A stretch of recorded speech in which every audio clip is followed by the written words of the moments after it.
Okay, part 2 of the Emerson self-reliance video. Virtues are, in the popular estimate, rather the exception than the rule. There is man and his virtues. Men do what is called a good action, as some piece of courage or charity, much as they would pay a fine in the expiation of daily non-appearance on parade. Their works are done as an apology or extenuation of their living in the world, as invalids and the insane pay a high board. Their virtues are penances. I do not wish to expiate, but to live. My life is for itself and not for a spectacle. I much prefer that it should be of a lower strain, so it be genuine and equal, than that it should be glittering and unsteady. I wish it to be sound and sweet, and not to need diet and bleeding. I ask primary evidence that you are a man, and refuse this appeal from the man to his actions. I know that for myself it makes no difference whether I do or forbear those actions which are reckoned excellent. I cannot consent to pay for a privilege where I have intrinsic right. Few and mean as my gifts may be, I actually am, and do not need for my own assurance or the assurance of my fellows any secondary testimony.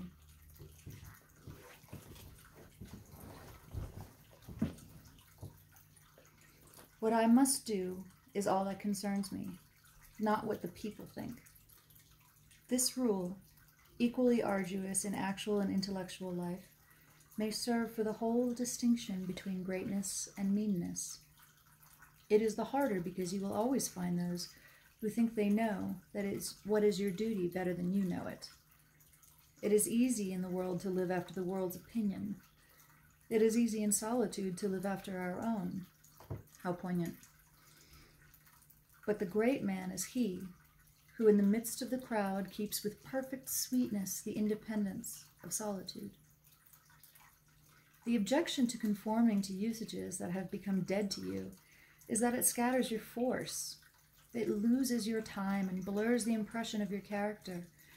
If you maintain a dead church, contribute to a dead Bible society, vote with a great party either for the government or against it, spread your table like base housekeepers. Under all these screens, I have difficulty to detect the precise man you are, and of course so much force is withdrawn from your proper life. But do your work, and I shall know you. Do your work, and you shall reinforce yourself. A man must consider what is a blind man's bluff in this game of conformity. If I know your sect, I anticipate your argument. I hear a preacher announce for his text and topic the expediency of one of the institutions of his church. Do I not know beforehand that not possibly can he say a new and spontaneous word? Do I not know that with all this ostentation of examining the grounds of the institution, he will do no such thing? Do I not know that he has pledged to himself not to look but at one side, the permitted side, not as a man, but as a parish minister? He is a retained attorney, and these airs of the bench are of the emptiest affectation. Well, most men have bound their eyes with one or another handkerchief, and attached themselves to some one of these communities of opinion.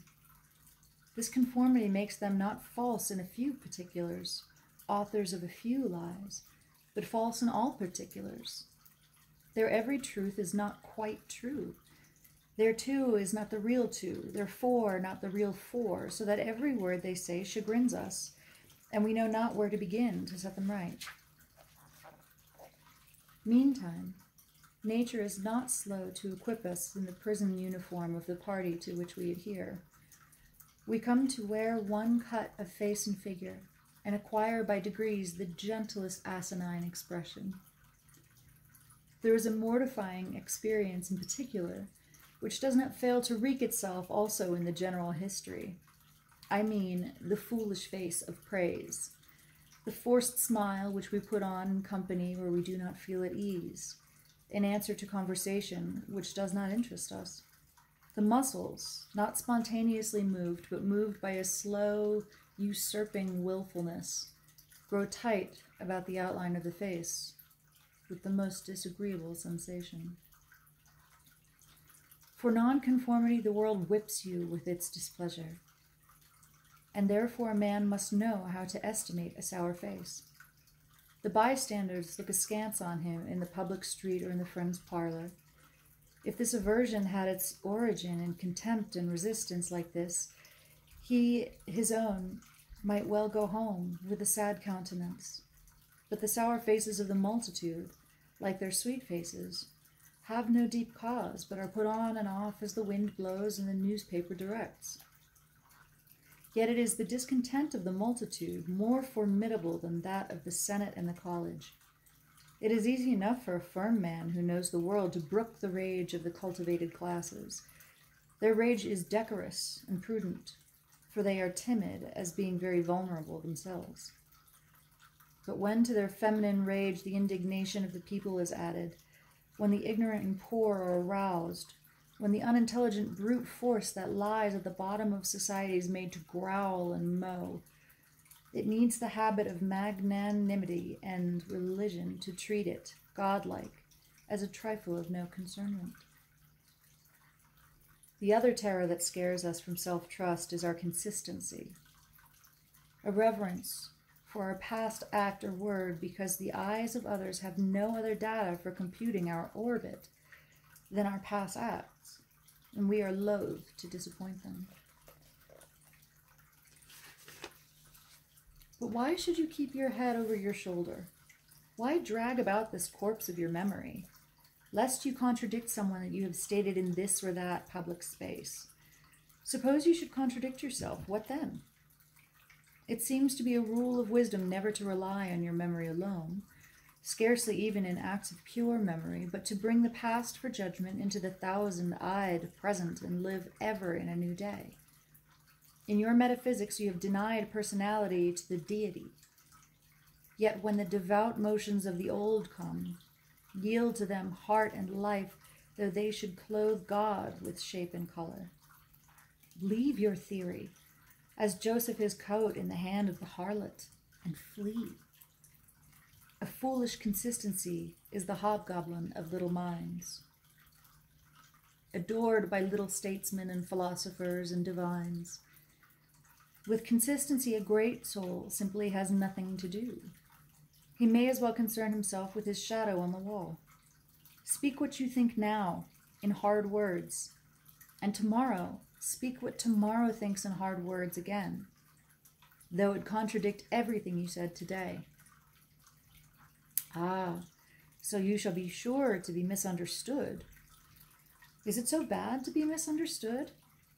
Pythagoras was misunderstood, and Socrates, and Jesus, and Luther, and Copernicus, and Galileo, and Newton, and every pure and wise spirit that ever took flesh. To be great is to be misunderstood. I suppose no man can violate his nature. All the sallies of his will are rounded in by the law of his being, as the inequalities of Andes and Himalaya are insignificant in the curve of the sphere. Nor does it matter how you gauge and try him. A character is like an acrostic or an Alexandrian stanza. Read it forward, backward, or across, and it spells the same thing.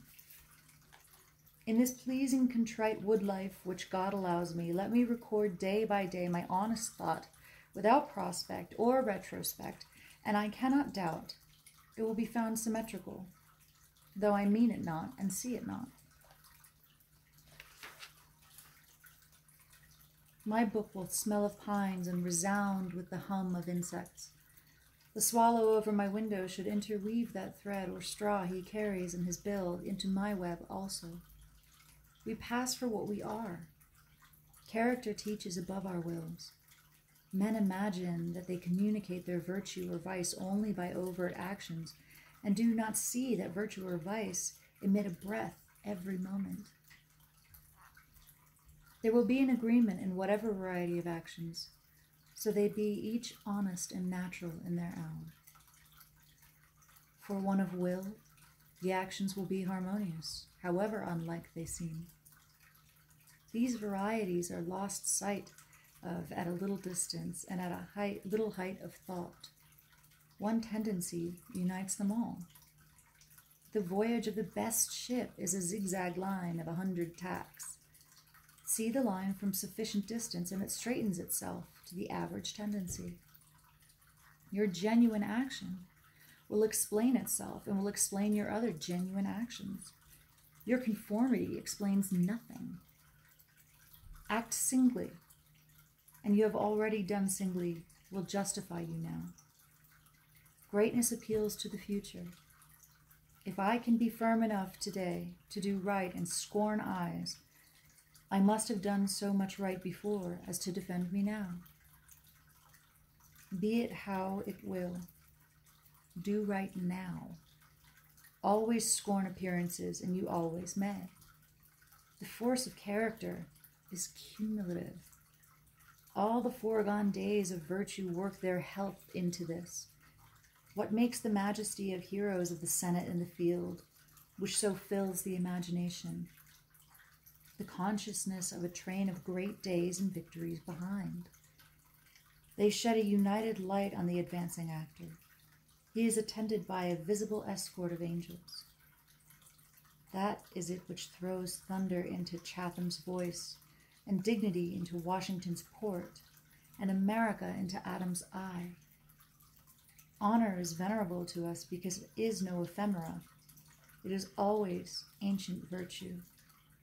We worship it today because it is not of today. We love it and pay it homage because it is not a trap for our love and homage, but is self-dependent, self-derived, and therefore of an old immaculate pedigree, even if shown in a young person. That's it for today.